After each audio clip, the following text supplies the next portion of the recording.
লঞ্চডুবির ঘটনায় এখন পর্যন্ত মিলেছে ৭০ জনের মরদেহ।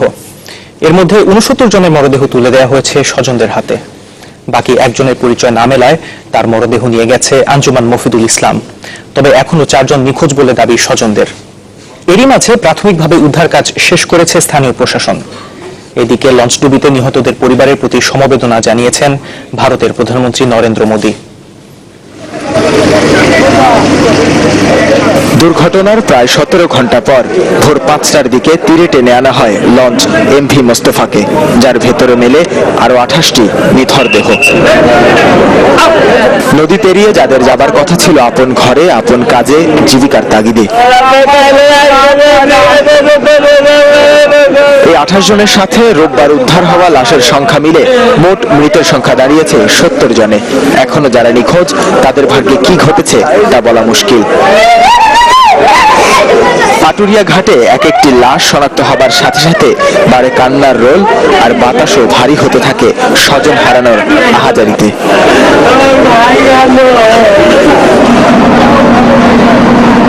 রোববার বেলা ১২টার দিকে পাটুরিয়া ঘাট থেকে দৌলতদিয়ার উদ্দেশ্যে ছেড়ে যাবার মিনিট ১০-এর মধ্যেই কার্গোর সাথে ধাক্কায় ডুবে যায় লঞ্চটি।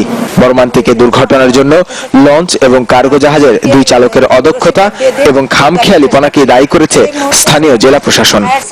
এটা আমি দেখছি যে দুইজন চালকেরই এটা প্রতিযোগিতামূলক মনোভাব, যেটা কোনো মতে কোনো মানুষের জন্য কাম্য নয়।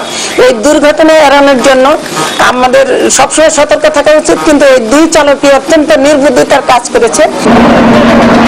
ঘাতক কার্গো জাহাজ এমভি নার্গিসের মাস্টার সহ ৩ জনকে আটক করেছে পুলিশ। একই সাথে ঘটনা তদন্তে গঠন করা হয়েছে ৩টি আলাদা তদন্ত কমিটি। লঞ্চটিতে ঠিক কতজন যাত্রী ছিল তা নির্দিষ্ট করে বলা না গেলেও ধারণা করা হচ্ছে এই সংখ্যা ছিল ২০০-এরও বেশি। এমভি নার্গিস নামের কার্গোটি মাঝখানে ধাক্কা দিলে মাঝ পদ্মায় ডুবে যায় launch MV Mostafa. Nahid Hossain, channel 24, Paturia ঘাট, মানিকগঞ্জ। আবারও বিষাদ ছড়ালো পদ্মা। লঞ্চডুবির ঘটনা কেবল ৭০ জনের প্রাণী কাটেনি, ভেঙে দিয়েছে বহু পরিবারের স্বপ্ন। হঠাৎ এমন ধাক্কায় নিহতদের বাড়িতে এখন শোকের মাতম। স্বজনদের আহাজারিতে ভারী সেখানকার বাতাস। কেউ স্বামী, কেউ স্ত্রী, আবার কেউ বা প্রিয় সন্তানকে চোখের সামনে ডুবে যেতে দেখেছেন পদ্মার জলে। বিশাল পদ্মা কখনো ভাসায়, কখনো কাদায়, আবার কখনো কেড়ে নেয় কাছের মানুষকে। চোখে বিয়ের স্বপ্ন, তাই কোণে দেখে ঢাকা থেকে মহা আনন্দে কুষ্টিয়ার কুমারখালী উপজেলার ছেউড়িয়ার বাড়িতে ফিরছিলেন শাহবুল ইসলাম, কিন্তু সব স্বপ্ন এক নিমিষে কেড়ে নিল পদ্মা। শাহবুলের এমন অকাল চলে যাওয়া কিছুতেই মানতে পারছে না স্বজনরা। ছোট ভাই, আমার মা, আমার ভাইয়ের মেয়ে একসঙ্গে ছিল। আমার দাদার বিয়ে করা বলে গেছিল। ভয়াবহ এই দুর্ঘটনায় কোনো মতে বেঁচে ফিরেছেন একই উপজেলার মালা খাতুন। রোববার দুপুরে স্বামী সন্তান সহ বাড়ি ফেরার সময় ডুবে যায় লঞ্চটি। স্বামীর মরদেহ পাওয়া গেল, নিখোঁজ সন্তানের খোঁজে পাগল প্রায় মালা। ধাক্কা দিয়েছে, ধাক্কা দিয়ে এখন দেখি পানি আসতে আমি আমার ছেলের হাতে ধরছি, আর ওর মেয়ে ধরতে গেছে, এখন দেখি না। দুর্ঘটনায় কুমারখালী, মহিষবাথান ও খোকসা উপজেলার ৩ পরিবারের ৯ জন সহ প্রাণ হারিয়েছেন কুষ্টিয়া জেলার মোট ২০ জন। ১৩ মাসের শিশুপুত্র জুনায়েদকে নিয়ে স্ত্রী রিনা সহ ওই লঞ্চের যাত্রী হয়েছিলেন গোপালগঞ্জ কাশিয়ানী সোহরাব, যাচ্ছিলেন বাড়িতে। কিন্তু মাঝ পদ্মায় লঞ্চ ডুবিতে নিজে বাঁচলেও হারিয়েছেন শিশুপুত্র জুনায়েদ ও স্ত্রী রিনাকে। এছাড়া মর্মান্তিক লঞ্চ ডুবিতে ফরিদপুর জেলায় প্রাণ হারিয়েছেন মোট ১৪ জন। কাছের মানুষদের হারিয়ে কান্নায় ভারী হয়ে উঠেছে এলাকার বাতাস। ভাগ্নের মৃত্যুর খবরে ঢাকা থেকে নড়াইলের কালিয়া উপজেলায় বাবার বাড়িতে যাচ্ছিলেন আমেনা বেগম ও মেয়ে হাফসা, কিন্তু নিয়তির পরিহাসে লাশ হলেন দুজনই। এছাড়াও না ফেরার দেশে সহযাত্রী হয়েছেন এই জেলার আরো ৪ জন। এত মৃত্যুর মিছিলেও যারা এখনো নিখোঁজ, তাদের সন্ধানে নদী পাড়ে এখনো ভিড় করছেন অনেক স্বজন। তানিম রহমান, চ্যানেল 24। সরকারের নেওয়া পদক্ষেপ সঠিকভাবে বাস্তবায়নে সচিবদের দিক নির্দেশনা দিয়েছেন প্রধানমন্ত্রী শেখ হাসিনা। দুপুরে সচিবালয়ে মন্ত্রিপরিষদের বৈঠকে এই নির্দেশনা দেন তিনি। এই বৈঠকে বার্ষিক অগ্রগতি চুক্তিও সই হয়। সভা শেষে সাংবাদিকদের এসব জানান মন্ত্রিপরিষদ সচিব মোহাম্মদ মোশাররফ হোসেন ভূঁইয়া। বলেন, প্রাথমিক পর্যায়ে 10টি মন্ত্রণালয়ের সাথে ওই চুক্তি সই হয়েছে। পর্যায়ক্রমে প্রতিটি মন্ত্রণালয় এর আওতায় আসবে। তিনি জানান, এর মাধ্যমে মন্ত্রণালয়ের বিভিন্ন প্রকল্প বাস্তবায়নের চিত্র সঠিকভাবে উঠে আসবে।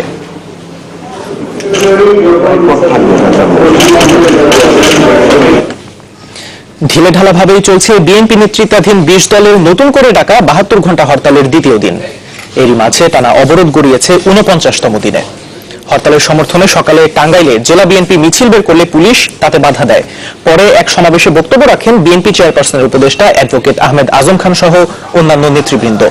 খুলনায় পুলিশি বাধায় পণ্ড হয়ে যায় মিছিল সমাবেশ। এছাড়া পাবনা, কুমিল্লা, নরসিংদীতে বিক্ষোভ মিছিল করেছে 20 দলীয় জোট। আইন শৃঙ্খলা পরিস্থিতি নিয়ন্ত্রণে মোতায়েন আছে পুলিশ, র্যাব ও বিজিবি।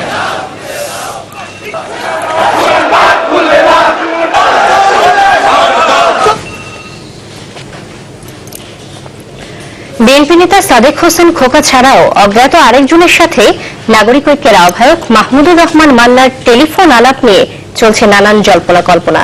তবে মান্না এ নিয়ে কোনো রাগঢাক করেননি। বলছেন, ফোনে আড়ি পেতে তার ব্যক্তি স্বাধীনতা ক্ষুণ্ণ করা হয়েছে।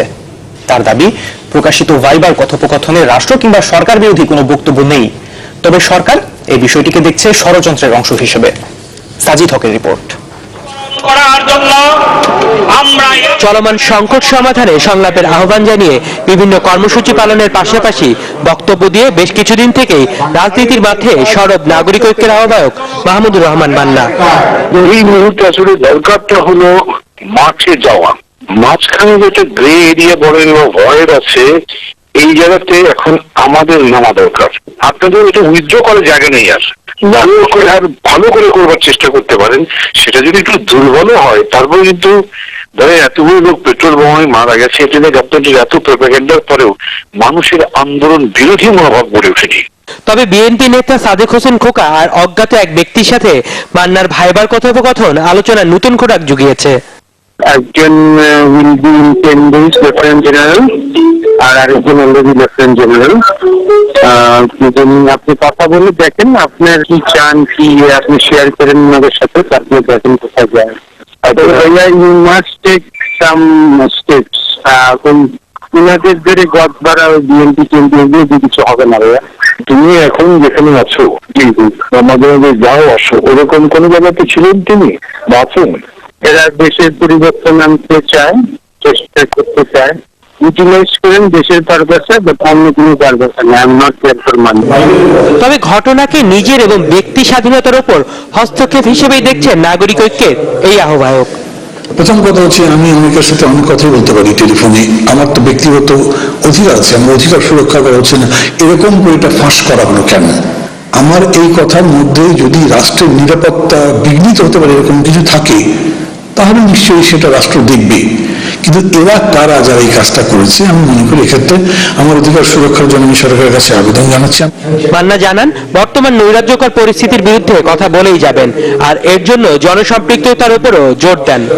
হলে নিজেদের কর্তৃত্ব স্থাপন করা দরকার ছিল এবং ইউনিভার্সিটিতে আন্দোলন হচ্ছে। 10টা হরতালের চেয়ে ইউনিভার্সিটি একটা বড় ডেমনস্ট্রেশনের মূল্য বেশি। উনি এবার পাল্টা বলেছেন যে এরকম তো খুবই অসুবিধা, কারণ ওখানে গোলমাল হবে, বলে লোকজন মারা যেতে পারে। আমি বলেছি, তো মারা গেলে কিছু করার তো নেই, কিন্তু সরকার এই আন্দোলনে একটা ধাক্কা খাবে। তবে মাহমুদুর রহমানের এই কথোপকথনে ষড়যন্ত্রের গন্ধ পাচ্ছেন নৌ পরিবহন মন্ত্রী। এটা কি বলার আর কোনো অবকাশ আছে যে এটা একটা গভীর ষড়যন্ত্র নয়? ষড়যন্ত্র শুধু সরকারের বিরুদ্ধে নয়, রাষ্ট্রের বিরুদ্ধে ষড়যন্ত্র। সুতরাং রাষ্ট্রদ্রোহিতার অভিযোগে অভিযুক্ত হওয়া উচিত এদের, এবং সেভাবে বিচার হওয়া উচিত। সরকারের বিরুদ্ধে যারাই ষড়যন্ত্র করবে তাদের বিরুদ্ধে ব্যবস্থা নেওয়ার কথাও জানান শাহজাহান খান। সাজিদ হক, চ্যানেল 24, ঢাকা। নাগরিক ঐক্যের নামে খোকা ও মান্নার মতো যারা ক্ষমতার জন্য লাশ চান, তাদের বিরুদ্ধে ব্যবস্থা নিতে স্বরাষ্ট্র মন্ত্রণালয়ের প্রতি আহ্বান জানিয়েছেন ক্ষমতাসীন জোট 14 দল।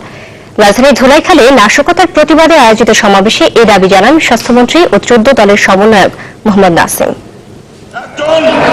সাদেক হোসেন খোকা আর মাহমুদুর রহমান মান্না জনগণের সম্পর্করায় বলে, লাশ ফেলো, মানুষ মারো, জ্বালিয়ে পুড়িয়ে দাও, ক্ষমতা দখল করতে হবে।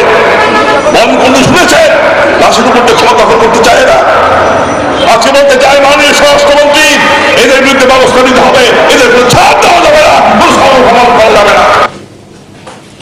এদিকে বিশ্ববিদ্যালয়ে লাশ ফেলার কথা বলা এবং রাষ্ট্রবিরোধী কর্মকাণ্ডে জড়িত থাকার অভিযোগে নাগরিক ঐক্যের আহ্বায়ক মাহমুদুর রহমান মান্নার শাস্তির দাবি জানিয়েছে ঢাকা বিশ্ববিদ্যালয়ের শিক্ষক সমিতি। বিশ্ববিদ্যালয়ের শিক্ষক সমিতির সভাপতি অধ্যাপক ফরিদ আহমেদ ও সাধারণ সম্পাদক ASM মাকসুদ কামাল স্বাক্ষরিত বিবৃতিতে দাবি জানানো হয়। বিবৃতিতে শিক্ষক সমিতি অভিযোগ করে মান্নার প্রকাশ হওয়া ফোটালাপ দুরভিসন্ধিমূলক ও ন্যাক্কারজনক।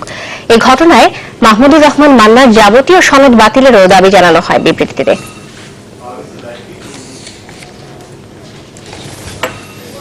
দর্শক, কিছুক্ষণ আগে আমরা জানতে পেরেছি যে রাজধানী গুলশান 1 নম্বরে একটি ভবনে বিস্ফোরণ হয়েছে। এতে ওই ভবনের ছাদ উড়ে গেছে।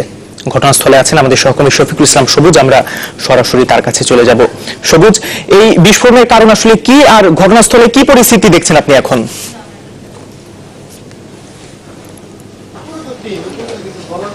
ওয়াফিফ, ঠিক এই মুহূর্তে আমি রয়েছি রাজধানীর গুলশানের 126 নম্বর সড়কের 12 নম্বর বাসায়। আজকে রাত 9:15টার দিকে এই ভবনের 6 তলায় এই একটি ভবন, আপনি দেখছেন যে এই ভবনের ছাদের একটি রুম, এই রুমের যে উপরের যে রুমটি রয়েছে সেখানে বিকট আকারে বিস্ফোরণের ঘটনা ঘটে এবং সেই বিস্ফোরণে কিন্তু আমরা দেখছি যে যেই রুমটি রয়েছে সেই রুমের ছাদের অংশের যে পলেস্তরা ছিল এবং যে চাল ছিল টিনের চাল তাও কিন্তু উড়ে গেছে।